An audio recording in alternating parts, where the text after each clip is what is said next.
सबुठी मां को अष्टमी पूजा अनुष्ठित होईछि। श्रद्धालु और भक्तों को शांति श्रृंखला मां को दर्शन सह पूजा पाई स्वतंत्र व्यवस्था करिसेंती कमिशनरेट पुलिस।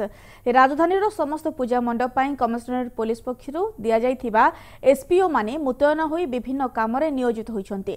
वयस्क दिव्यांगों को निज हेफाजत रे नेई दर्शन कराइछंती एसपीओ। ट्रैफिक नियंत्रण, प्लास्टिक पॉलिथिन वर्जन और पॉकेट मार चेन लुटेरा धरबा 24 घंटिया पैंतरा मारुछंती एसपीओ माने। कमिशनरेट पुलिस जारी करिथिबा एसपीओ माननकु परिचय पत्र सहित सेमानकर समस्त कार्य को तदारक करबाकू जणे लेखाई उपरिस्थ अधिकारी रहिछंती।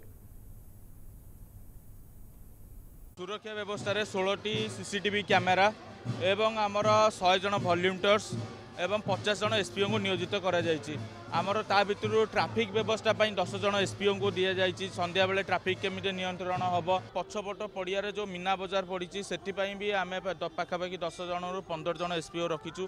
तो सेमाने किछि जेमति अप्रीतिकर परिस्थिति किछि सृष्टि न हो सेति प्रति आमे बहुत ध्यान देइछु। आमे पाखापाखि 2000 स्पेशल पुलिस ऑफिसर नियुक्ति करिछु। पूजा कमिटी मानक साथी आम स्तर रे एवं थाना स्तर रे मध्य विभिन्न प्रकार स्तर रे आलोचना होईछि एवं आमे आशा करूछु जे जो आलोचना फलप्रद हबो एवं समस्ते हमकु सहयोग करिवे।